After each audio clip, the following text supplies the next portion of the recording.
للآخرة خير لك من الأولى ولسوف يعطيك ربك فترضى۔ بسم اللہ الرحمن الرحیم۔ السلام علیکم ورحمۃ اللہ وبرکاتہ۔ میں امید کرتی ہوں کہ آپ سب ایمان اور صحت کی بہترین حالتوں میں ہوں گے۔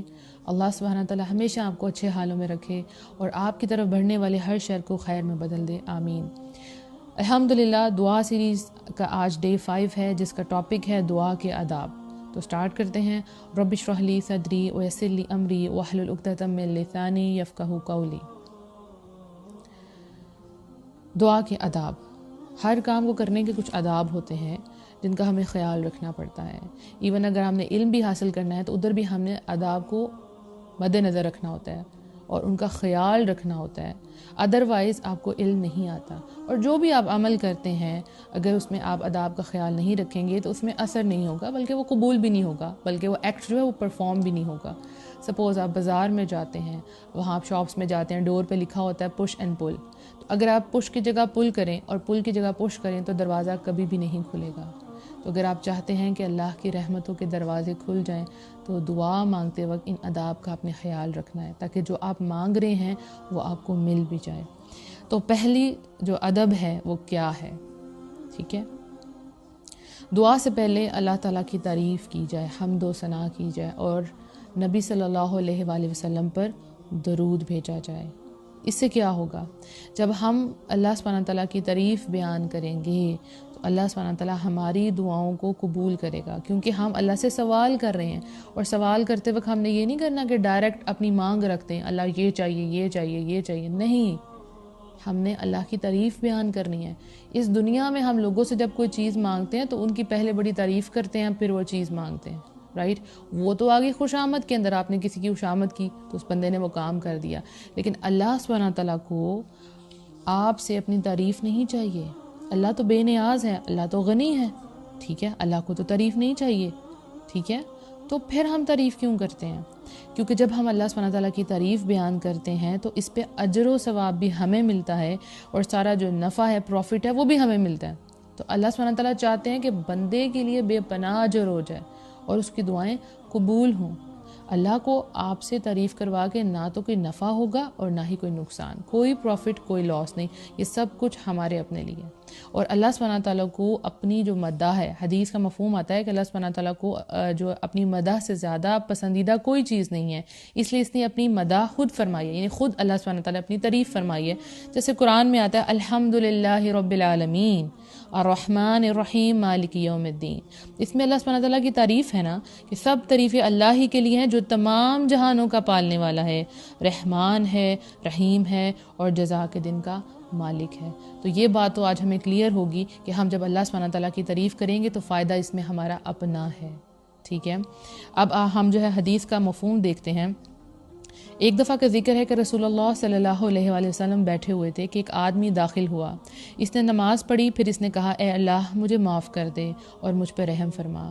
تو نبی صلی اللہ علیہ وآلہ وسلم نے فرمایا اے نماز پڑھنے والے، تو نے جلدی کی، جب تو نماز پڑھے اور تشہد کی حالت میں بیٹھ جائے تو اللہ کی شان کے لائق اس کی حمد و ثنا کیا کر، پھر مجھ پر درود بھیجا کر، پھر اس کے بعد اللہ سے دعا کیا کر۔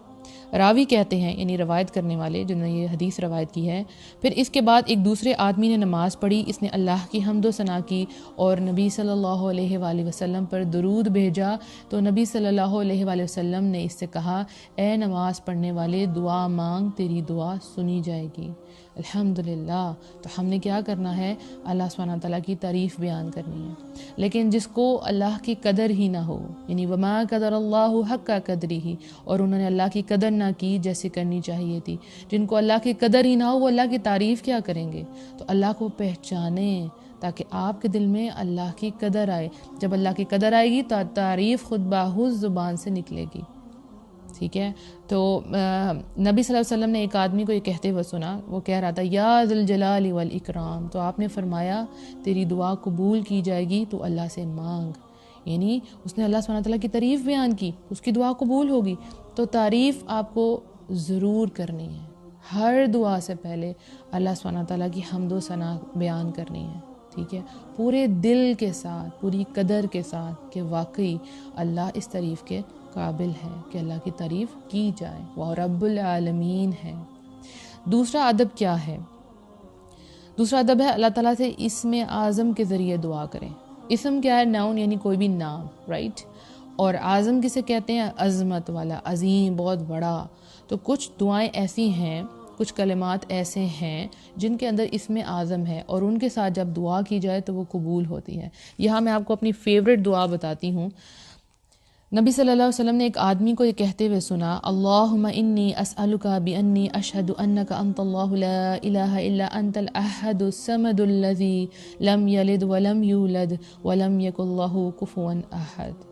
اے اللہ، میں تجھ سے سوال کرتا ہوں اس بات کی بنا پر کہ میں گواہی دیتا ہوں کہ بے شک تو ہی اللہ ہے، تیرے سوا کوئی الہ نہیں ہے، تو اکیلا ہے، بے نیاز ہے، تو وہ ہے جس کی اولاد ہے، نہ وہ کسی کی اولاد، اور اس کا ہمسر کوئی نہیں۔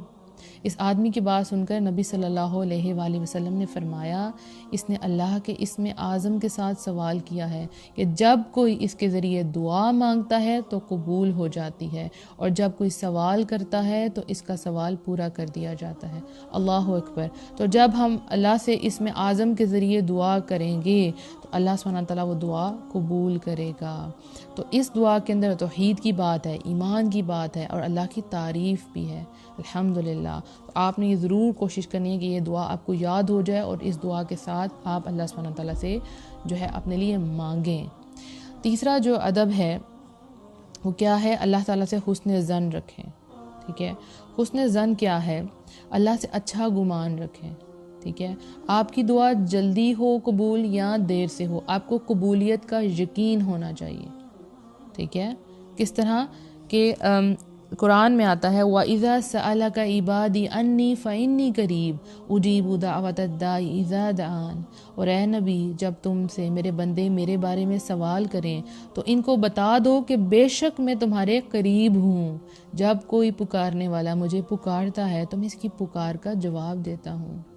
تو جب بھی آپ کو فیل ہو کہ آپ اللہ سے دور ہیں یا اللہ آپ کی نہیں سن رہا، تو اس آیت کو ذہن میں رکھیں کہ جب بھی آپ اللہ سے سوال کریں گے اللہ آپ کو جواب دے گا، کیونکہ وہ کیا ہے؟ فَإِنِّي قریب، اللہ سبحانہ تعالیٰ آپ کے قریب ہے، آپ کی ہر پکار پہ اللہ سبحانہ تعالیٰ آپ کو جواب دیں گے۔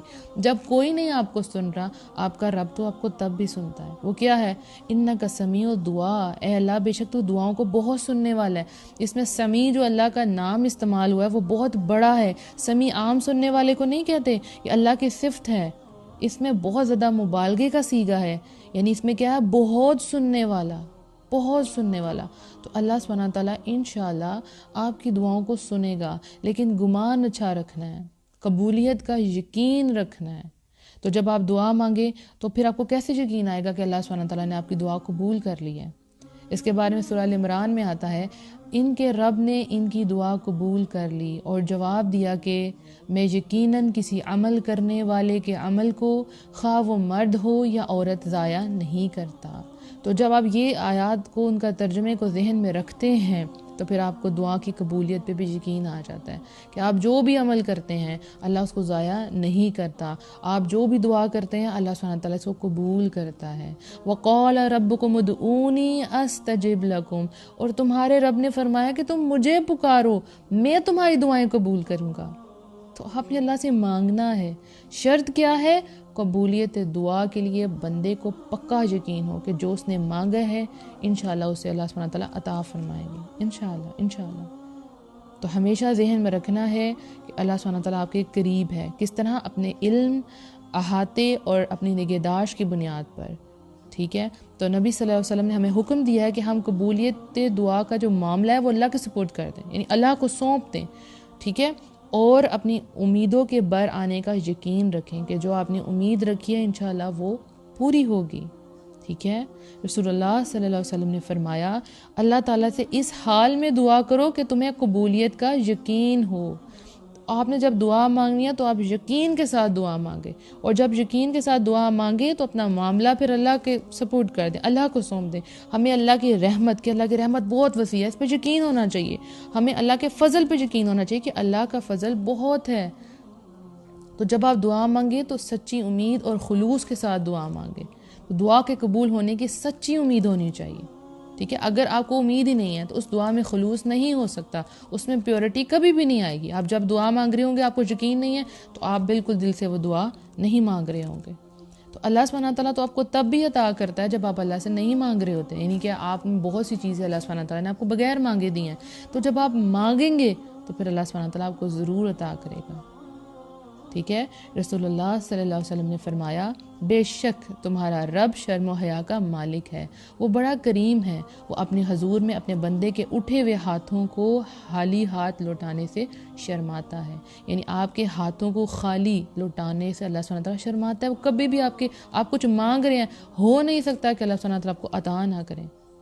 سخاوت کی انتہا ہے نا، تو پھر اللہ سے مانگے، ضرور مانگے۔ تو جیسا آپ معاملہ کریں گے، یعنی دعا کے بارے میں جیسا آپ کا معاملہ ہوگا ویسے ہی آپ کو رسپانس کیا جائے گا، ٹھیک ہے؟ اللہ عز و جل فرماتے ہیں، میں اپنے بندے کے ساتھ اسی طرح کا معاملہ کرتا ہوں جیسا وہ مجھ سے گمان کر رکھتا ہے، اور میں اس کے ساتھ ہوتا ہوں جب وہ مجھے یاد کرتا ہے۔ یعنی حسن ظن رکھنا کتنا ضروری ہے کہ جس طرح سے آپ اللہ سے دعا کریں گے ویسا ہی آپ کے ساتھ معاملہ کیا جائے گا۔ تو بندے کو مایوس ہو کے، نا امید ہو کے دعا نہیں مانگنی، بہت یقین کے ساتھ دعا مانگنی ہے کہ اللہ ضرور میری دعا قبول کرے گا، مجھ پہ رحم کرے گا، ٹھیک ہے؟ اور جب ہمارا گمان اچھا ہوتا ہے نا تو ہم نیکی کی طرف بھی جاتے ہیں، ہم سے اچھے اعمال ہوتے ہیں۔ کیوں کہ دیکھیں، جب کوئی بندہ عمل کرتا ہے تو اس کے ذہن میں ہوتا ہے کہ اللہ سبحانہ تعالیٰ قبول کرے گا اور مجھے اس پہ اجر دے گا، تو پھر وہ اور زیادہ نیکیوں کی طرف جاتا ہے۔ اب کچھ لوگ کیا کرتے ہیں کہ نیک کام کرتے ہیں اور پھر سوچتے ہیں پتہ نہیں قبول ہوا کہ نہیں ہوا۔ ان کو قبولیت پہ جب یقین نہیں ہوتا تو پھر وہ آگے نیکی کی طرف موو بھی نہیں کرتے۔ تو اچھا گمان ہونا آپ کو نیکیوں کی طرف لے کے جاتا ہے، الحمدللہ نیک اعمال کی طرف لے کے جاتا ہے۔ تو اچھا گمان رکھنا ہمیشہ، اور آپ کے ساتھ ویسا ہی معاملہ کیا جائے گا جیسے آپ اللہ کے بارے میں گمان کریں گے۔ اس کے بعد نیکسٹ ادب میں کیا آتا ہے؟ اعتراف گناہ، کہ آپ جب دعا مانگیں تو اللہ سبحانہ تعالیٰ کے سامنے اپنے گناہوں کا اعتراف کریں۔ یعنی آپ مانگیں اللہ تعالیٰ سے، جب دعا مانگیں تو پہلے اپنے گناہوں کا اعتراف کریں کہ اللہ سبحانہ تعالیٰ ہم سے یہ غلطی ہو گئی ہے۔ جیسے قرآن میں آتا ہے، فَاسْتَغْفِرُوهُ ثُمَّ تُوبُوا إِلَيْهِ إِنَّ رَبِّي قَرِيبٌ مُجِیب، پس تم اس سے بخشش مانگو اور اس کی طرف پلٹ آؤ، بے شک میرا رب قریب بھی ہے اور دعا کا قبول کرنے والا بھی ہے۔ تو استغفار، یعنی اللہ سے اپنے گناہوں کی معافی ضرور مانگنی چاہیے۔ اس کے بعد اگلا ادب کیا ہے کہ جب آپ دعا مانگے نا تو آپ کا جو ارادہ ہے نا وہ بڑا پکا ہو، ٹھیک ہے؟ یعنی کہ یہاں پہ ایک غلطی ہوتی ہے ہم سے کہ جب ہم دعا مانگتے ہیں تو اللہ سے کہتے ہیں اگر یہ آپ بہتر سمجھے تو، بہتر بھی نہیں بلکہ یہ کہتے ہیں کہ اگر آپ یہ چاہتے ہیں تو یہ قبول کر لیں۔ یعنی بہتر کی تو دعا تو اچھی بات ہے، اللہ تعالیٰ اگر اس میں بہتر ہے تو میرا معاملہ درست کر دے، لیکن یہ الفاظ کہنا کہ اگر تو چاہتا ہے تو مجھے عطا کر دے، یعنی اس کو میں ایکسپلین کروں گی ایک حدیث سے۔ نبی صلی اللہ علیہ وسلم نے فرمایا، جب تم میں سے کوئی دعا کرے تو اسے چاہیے کہ وہ پختہ یقین کے ساتھ دعا کرے، وہ اس طرح ہرگز نہ کہے اے اللہ اگر تو چاہتا ہے تو مجھے عطا کر دے۔ بات دراصل یہ ہے کہ اللہ کی ذات کو کوئی مجبور کرنے والا نہیں ہے، تو اس طریقے سے دعا نہیں کرنی کہ اگر آپ عطا کر دیں تو میں شکر کروں گا اور اگر آپ قبول نہیں کریں گے تو میں آپ کو مجبور نہیں کرتا۔ تو اللہ کو تو کوئی چیز مجبور نہیں کر سکتی، تو اس طرح سے دعا نہیں کرنی بلکہ پورے یقین کے ساتھ اللہ سبحانہ تعالیٰ سے دعا مانگنی ہے انشاءاللہ۔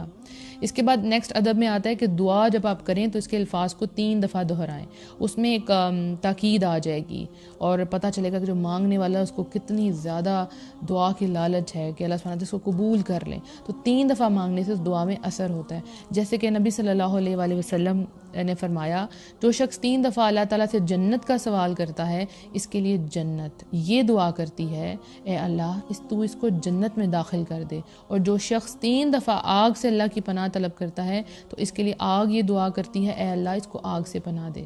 تو جب 3 دفعہ آپ یہ کریں گے، کوئی بھی آپ نے دعا مانگی تو اس کو 3 دفعہ پڑھیں، یعنی ریپیٹ کریں اس کو، تو آپ کی دعا انشاءاللہ ضرور قبول ہوگی۔ اس کے بعد جب بھی دعا کریں تو جامع کلمات کے ساتھ دعا کریں، یعنی ایسے کلمات جو مفید بھی ہوں اور مختصر بھی ہوں، چھوٹے بھی ہوں اور اوتھینٹک بھی ہوں۔ تو اس میں سب سے اچھی بات کیا ہے کہ جیسے قرآنی دعائیں اور مسنون دعائیں ہیں یہی مانگا کریں، کبھی کبھی ہم بہت لمبی لسٹ اللہ سبحانہ تعالیٰ سے مانگتے ہیں لیکن اس میں ہمارا دھیان بھی نہیں رہتا، اور کبھی کبھی ہم بہت سی غلط چیزیں مانگ جاتے ہیں، بہت سے ایسے کلمات ہمارے منہ سے نکل جاتے ہیں جس سے اللہ سبحانہ تعالیٰ ناراض ہو جاتے ہیں۔ تو پھر ہم کون سے کلمات سے دعا مانگیں؟ جو اوتھینٹک ہیں، یعنی جو مسنون ہیں، ان کے ساتھ آپ دعا مانگیں۔ نبی صلی اللہ علیہ وسلم نے لمبی دعائیں بھی مانگی ہیں لیکن زیادہ تر چھوٹی دعائیں مانگی ہیں۔ جیسے نبی صلی اللہ علیہ وسلم نے فرمایا، دعا کرتے تھے، اللہم انی اعوذ بک من شر ما عملت و شر ما لم اعمل، اے اللہ میں تیری پناہ چاہتا ہوں ان کاموں کے شر سے جو میں نے کیے ہیں اور ان کاموں کے شر سے جو میں نے نہیں کیے۔ تو اس میں ہر قسم کا شر آ جائے گا۔ اتنی چھوٹی سی دعا، ایک لائن کی دعا ہے لیکن ہر قسم کے شر کا اس میں ذکر آ گیا۔ اے اللہ میں تیری پناہ چاہتا ہوں ان کاموں کے شر سے جو میں نے کیے ہیں اور ان کاموں کے شر سے جو میں نے نہیں کیے۔ اب چھوٹی سی دعا ہے لیکن کتنی جامع ہے نا، اور ہے بھی مسنون، ٹھیک ہے۔ اس طرح نبی صلی اللہ علیہ وسلم دعا کیا کرتے تھے، اور ربنا آتنا فی الدنیا حسنۃ وفی الآخرۃ حسنۃ وقنا عذاب النار، اے ہمارے رب ہمیں دنیا میں بھی بھلائی عطا کر اور آخرت میں بھی بھلائی عطا کر اور ہمیں آگ کے عذاب سے بچا لیں۔ تو اس دعا کے اندر ساری دنیا کی بھلائیاں آ گئی، ساری آخرت کی بھلائیاں آ گئی، ٹھیک ہے، الحمدللہ۔ اور جب آپ دعا مانگے تو آپ نے اس کے جو میننگ ہے اس پہ غور ضرور کرنا ہے، یعنی آپ اللہ سبحانہ تعالیٰ سے دعا کے ذریعے سرگوشی کر رہے ہیں نا، تو ہر کلمہ جب آپ کے منہ سے، ہر حرف جو ہے آپ کے منہ سے نکلے تو آپ کو اس کا میننگ آنا چاہیے اور پوری توجہ کے ساتھ آپ نے وہ دعا مانگنی ہے، ٹھیک ہو گیا۔ اور بہترین یہ ہے کہ آپ مسنون دعا مانگا کریں، ٹھیک ہے۔ دیکھیں کچھ کلمات ایسے ہوتے ہیں جو رحمان کو بہت پسند ہے، اللہ سبحانہ تعالیٰ کو بہت پسند ہے، زبان پر بہت ہلکے ہوتے ہیں، بڑے لائٹ سے، لیکن جب وہ مومن کے دل سے نکلتے ہیں تو رحمت کے فرشتے ان کلمات کو جلدی سے لے لیتے ہیں اور پھر ان کے لیے آسمان کے دروازے کھول دیے جاتے ہیں، الحمدللہ۔ اور ان کا جب وزن کیا جائے گا قیامت والے دن تو بہت زیادہ وزن ہوگا۔ تو پھر بہترین یہ ہے کہ ہم اللہ سبحانہ تعالیٰ سے مسنون اور جامع دعا مانگا کریں، چھوٹی ہو اور بہترین ہو اور اوتھینٹک ہو، ٹھیک ہے۔ اس کے بعد اگلا ادب میں آتا ہے، دعا کرنے سے پہلے دعا کرنے والا اپنے لیے دعا مانگے۔ ایک تو یہ ہے کہ آپ جیسے جرنل دعائیں مانگتے ہیں، رائٹ، اس میں سب سے پہلے آپ نے اپنے لیے دعا مانگنی ہے، لیکن کبھی کبھی آپ کسی کے لیے خاص اسپیسیفکلی کسی کے لیے دعا مانگتے ہیں، کسی کوئی مصیبت میں ہے تو آپ اس کے لیے صرف اسی کے لیے دعا مانگتے ہیں، وہ تو ایک علیحدہ بات ہوگی۔ لیکن جب آپ ویسے جرنلی جو بھی دعا مانگے تو سب سے پہلے آپ اپنے لیے دعا مانگیں۔ اکثر لوگ یہ غلط کرتے ہیں، وہ سوچتے ہیں کہ نہیں پہلے ہم سب کے لیے مانگیں گے اور پھر اینڈ میں ہم اپنے لیے مانگیں گے، یہ طریقہ غلط ہے۔ آپ کہیں گے یہ کیسے؟ دیکھیں سورہ حشر میں آتا ہے، اے ہمارے رب ہمارے اور ہمارے بھائیوں کے جو ہم سے پہلے ایمان لائے ہیں گناہ معاف فرما دے۔ تو سب سے پہلے ذکر ہوا اے ہمارے رب ہمارے، اور بعد میں آیا ہمارے بھائیوں کے۔ سب سے پہلے دعا کس کے لیے ہوگی؟ اپنے لیے ہوگی۔ اسی طرح حضرت موسیٰ علیہ السلام کی دعا آپ کے سامنے ہے، اے میرے رب تو مجھے اور میرے بھائی کو معاف فرما اور ہمیں اپنی رحمت میں داخل فرما۔ تو سب سے پہلے اپنے لیے دعا مانگی، بعد میں اپنے بھائی کے لیے دعا مانگی۔ اس طرح حضرت ابراہیم علیہ السلام کی دعا ہے، ربنا اغفر لی ولوالدی وللمؤمنین یوم یقوم الحساب، اے ہمارے رب میری، میرے والدین اور سب مومنوں کی اس دن مغفرت کر دینا جس دن حساب ہوگا۔ تو سب سے پہلے کس کے لیے دعا مانگی؟ اپنے لیے اور پھر والدین کے لیے، رائٹ۔ تو طریقہ یہی ہونا چاہیے کہ سب سے پہلے اپنے لیے دعا مانگے، اس کے بعد سب کے لیے دعا مانگے۔ اور ایک اور بات یہاں سے پتہ چلتی ہے کہ مومنین کی عادت ہے یہ کہ وہ اپنی دعاؤں کے ساتھ اپنے بھائیوں کو بھی اس خیر میں شامل رکھتے ہیں، اپنی دعاؤں میں، بھلائی میں ان کا بھی حصہ ڈالتے ہیں۔ تو ہمیں اپنے ساتھ ساتھ ان کے لیے بھی دعا مانگنی چاہیے انشاءاللہ۔ اور اس کے علاوہ امپورٹنٹ جو ادب ہے وہ کیا ہے کہ دعائیں جو ہے مستحب اوقات میں مانگا کریں، یعنی وہ اوقات جن میں دعائیں قبول ہوتی ہیں اس میں دعائیں ضرور مانگا کریں۔ انشاءاللہ جو نیکسٹ ٹاپک ہوگا ہمارا وہ اسی کے متعلق ہوگا کہ آخر وہ کون سے اوقات ہیں جن میں دعائیں قبول ہوتی ہیں۔ تو انشاءاللہ مجھے یقین ہے کہ آپ ان سب جتنے بھی میں نے آپ کو آداب بتائیں ان کا خیال رکھیں گے اور پھر دعا مانگیں گے، کیونکہ اکثر لوگ مجھے کہتے ہیں ہماری تو دعائیں قبول نہیں ہوتی، ٹھیک ہے۔ تو پھر ادب کا خیال نہیں رکھا جاتا تو کیسے دعائیں قبول ہوں گی؟ اب جب آپ ان آداب کا خیال رکھیں گے تو جیسے ہی آپ دعا کریں گے انشاءاللہ آپ کو یقین بھی آئے گا مانگنے کے بعد کہ واقعی آپ نے دعا مانگی اور ایسے مانگنی چاہیے تھی، آپ کو قبولیت کا یقین ہو جائے گا، اور انشاءاللہ جس خیر کا آپ انتظار کریں اللہ سبحانہ تعالیٰ آپ کو بہت عطا فرمائے۔ میری آپ سب کے لیے بہت بہت دعائیں ہیں کہ اللہ سبحانہ تعالیٰ آپ کی تمام جائز دعاؤں کو قبول فرما لے اور آپ کو وہ عطا کرے جس کے آپ منتظر ہیں۔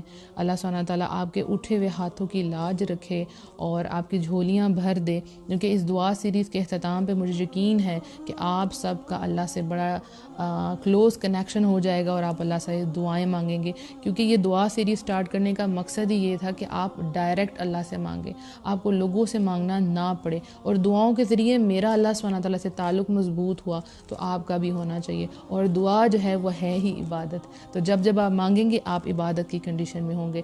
اور ایک اور فائدہ یہ ہوگا کہ جب آپ دعا مانگیں گے اور وہ قبول ہوگی، آپ کو اس کا رسپانس ملے گا، تو آپ کا توکل اللہ پہ بہت بڑھ جائے گا۔ تو دعاؤں کا توکل سے بڑا گہرا تعلق ہے انشاءاللہ۔ تو اللہ سبحانہ تعالیٰ آپ کی طرف خیر کے تمام دروازے کھول دے، آپ کے دل کو مطمئن کرے، اور جو آپ اللہ سبحانہ تعالیٰ سے مانگ رہے ہیں اللہ سبحانہ تعالیٰ جلدی سے آپ کو عطا فرما دے، آمین۔ اپنا بہت سا خیال رکھیے گا، دعاؤں میں یاد رکھیے گا۔ السلام علیکم ورحمۃ اللہ وبرکاتہ۔